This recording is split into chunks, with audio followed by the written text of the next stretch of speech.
임플란트 뭐 얼마다 그러는데 사실 저는 좀 반대예요. 우리 몸을 얼마에 비유를 해서 이렇게 하겠다라는 건 스골프인 거죠. 근데 유독 좀 요즘에 좀 시가가 좀 그런 게 심한 면이 있는 것 같아요. 임플란트는요, 심는 게 중요한 게 아니에요. 심고 난 뒤에 유지 관리가 중요한 겁니다.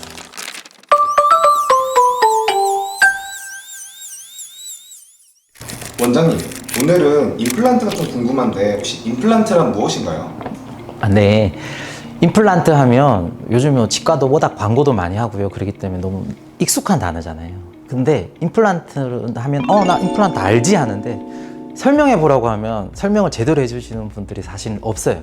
실제로 치과 의사분들 중에도 임플란트 그냥 하는 거지 라고 말하지 임플란트는 뭐다 일반인들에게 이렇게 머릿속에 딱 각인시켜주는 설명법이 없어요. 근데 저는 환자분들이 오면 임플란트는 집을 짓는 거랑 똑같다고 생각합니다. 집을 지으려면 어떻게 돼요? 땅이 좋아야 되잖아요. 땅이 뭐다? 뼈다 생각하면 됩니다. 그리고 집이 위에 올라가잖아요. 그게 뭐다?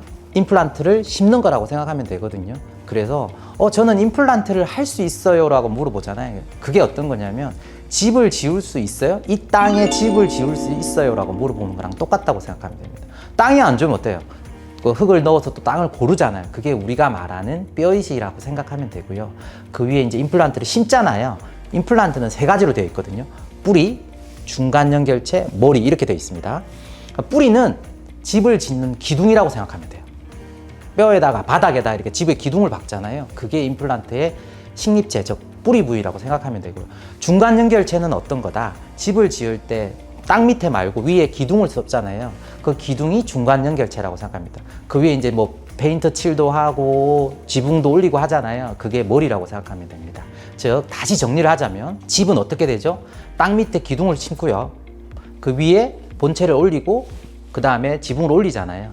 임플란트는 뿌리를 심고요. 중간에 연결체를 만들고 그 위에 머리를 올린다고 생각하면 됩니다. 원장님, 저는 좀 수술이다 보니 좀 무섭거든요. 혹시 환자분들도 많이 무서워하시진 않나요? 네, 그래서 임플란트를 심을 때 무섭다고 안 오시는 분들이 있는데요. 치과는 미리 오셔야 돼요. 조금 덜 아플 때 오셔야 돼요.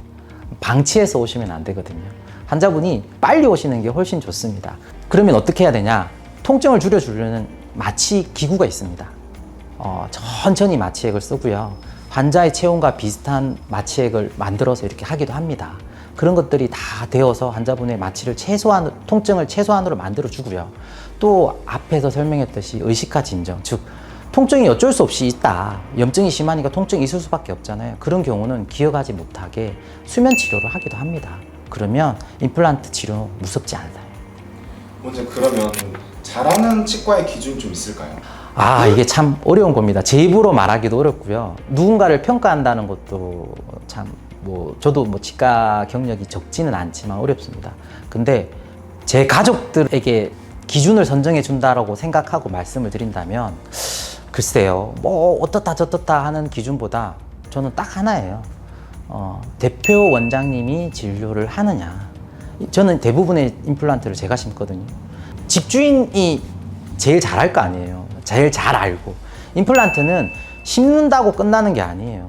심고 난 뒤 사후에 유지 관리가 더 중요해요. 시술 후에 어떻게 유지 관리할 거냐가 훨씬 더 중요합니다.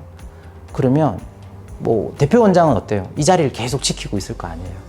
그러면 누구한테 해야 되겠어요? 대표 원장한테 해야 되겠죠.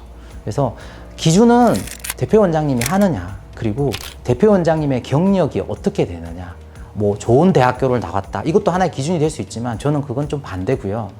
대표 원장님이 아무리 그래도 시술한 경험이 많으면 노하우가 있겠죠. 우리는 그걸 전문가의 능력이라고 표현을 합니다.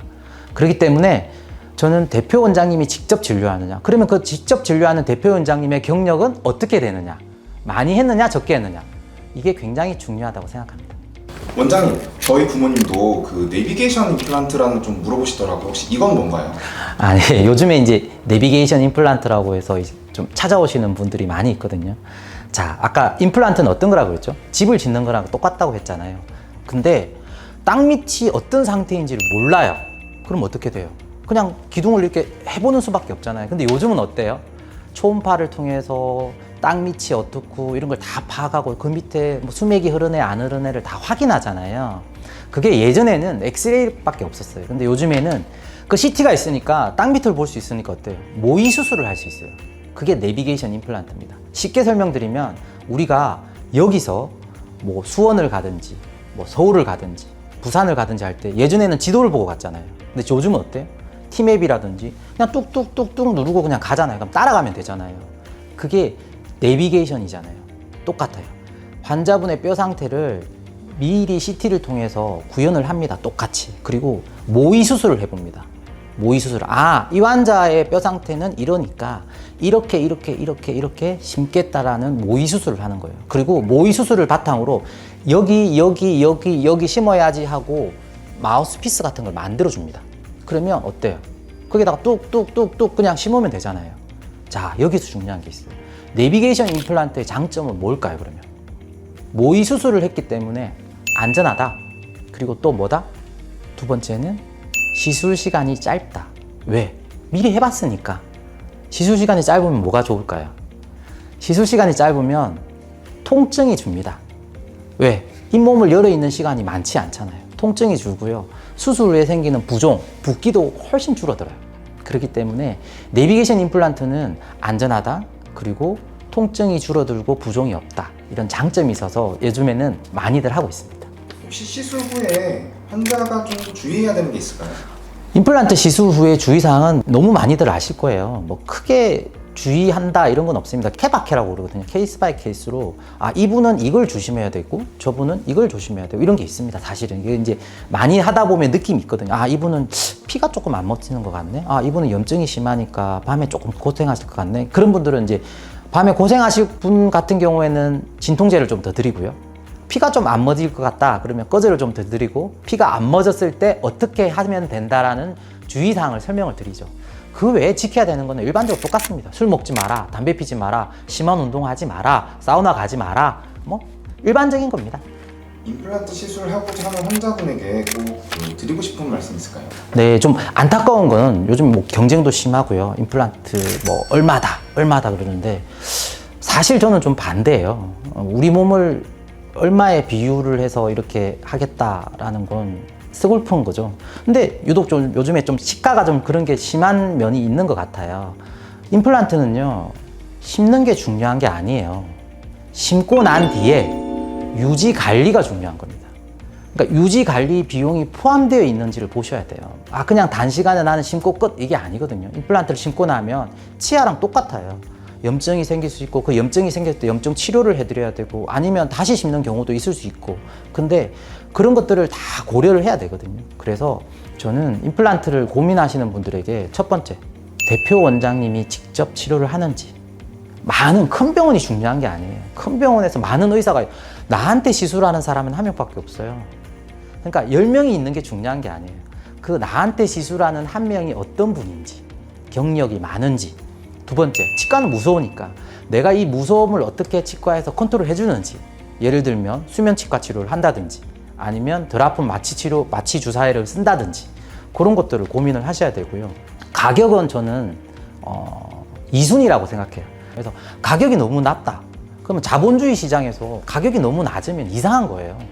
그것도 고민해 봐야 돼요. 왜 낮은지에 대해서. 네, 그렇다고 생각합니다. 제 두 번째 이야기는 임플란트에 대해서 설명을 드렸고요. 자, 임플란트는 너무 일상적이죠, 이제는. 일상적인데 일상적이지 않은 단어예요. 왜? 환자분들은 임플란트라고 하지만 정작 임플란트가 뭔지도 모르고요. 임플란트에 대해서 설명도 잘 못해요. 근데 일상적이기 때문에 너무나 쉽게 선택해요. 임플란트를 하는 거에 대해서. 아, 그냥 뭐 광고 보고 갈래, 뭐 보고 갈래. 이게 아니라는 거예요. 대표 원장, 나한테 치료를 해주는 원장님이 어떤 분인지, 이 시술을 얼마나 많이 했는지, 그리고 이 병원은 나의 통증을 줄여주기 위해서 어떤 시스템을 갖고 있는지 이걸 먼저 확인하시고 다음에 또 유지 관리는 어떻게 해주는지. 아, 심는 거는 막 이렇게 이야기를 해요. 근데 그럼 나 유지 관리는 어떻게 해주세요? 라고 꼭 물어보세요. 그러니까 임플란트를 선택할 때 하는 것도 중요하지만 유지 관리를 어떻게 해줄 건지 그거에 대해서 질문을 꼭 하시고 그다음 그 질문에 대해서 내가 수긍한다 그러면 그 병원에서 하시면 될 것 같아요. 오늘은 임플란트에 대해서 설명드렸습니다.